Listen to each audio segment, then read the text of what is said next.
As New York City's migrant population continues to grow, so does the opposition to some of the city's emergency shelters. So in Staten Island, protests outside of the former St. John Villa Academy last month drew massive crowds after the city's decision to use it to house 300 migrants. I hear there were massive crowds last night, too, welcoming buses, or maybe not welcoming.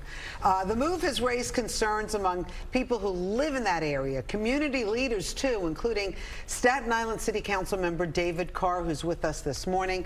Nice to have you back on Good Day New York. Thank you for having me. So let's just talk quickly about what happened last night, because what time did the buses arrive with new migrants, and what happened? So last night it was late in the evening. It was around almost 9 o'clock, and MTA bus arrived. There's no bus routes on that block, and folks knew exactly what they were there to do. They were bringing in additional migrants to the shelter. The community's steadfastly opposed to that, and they tried to unload, and I guess there was a back and forth between those trying to bring the folks in and those who didn't want them to do so. And so what, they couldn't get off the bus? So I heard there was some difficulty getting off the bus, and they weren't able to bring as many additional folks as they had intended to. I believe there's about 60 folks in the shelter at the former Villa site right now. That's up from 18 last week.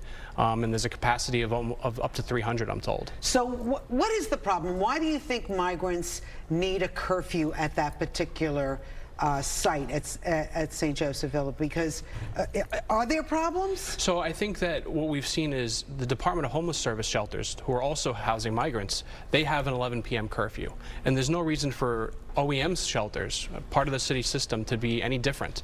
And so what we want is for the police to have an easier time patrolling the neighborhood now that there may be even more, hundreds of folks dropped into this neighborhood, an easier time patrolling, make the neighborhood feel that they're secure and safe, and they're not wondering who all these strangers are walking around the blocks. And actually, just the last several days, we've seen these folks get up to all hours, disrupting the neighborhood, littering the neighborhood, and it's a huge problem. Absolutely. Do you have these incidents documented? Because I know a lot of people say, like, we don't want these migrants here for these reasons, but they have no proof to kind of back it up. Is that so we've been getting, as of yesterday, some pictures as well as even some video from neighbors who have door cams or just trying to be attentive to what's going on in their neighborhoods, on their blocks. Yeah. But I even wanted this before this started happening, because there's no reason for folks to be out and about after 11 o'clock walking around the neighborhood aimlessly. I think it creates a potential for serious issues. I would say that other people would argue like this is in terms of work challenges, that the work that they do have may go to all hours of the night. In terms of deliveries, that could be an option. However, you don't even want the site there to begin with. Talk about why that is an issue for community members. So this site is supposed to be a school. I went to the school when it was a Catholic school many years ago. The city bought it to keep it a school, and major construction work that needs to happen is being delayed because of this use. The building that they're using was never meant to house anyone, let alone up to 300 people for an extended period of time. It's wrong. It's increasing the density of a low density, very quiet, safe neighborhood.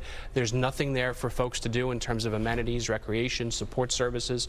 So it doesn't check any box when you're trying to think, oh, where would be a good place to shelter people? So what happens when they get there? Because I hear they have showers outside, right? Generators are like right next to people's homes. What happens when they get there?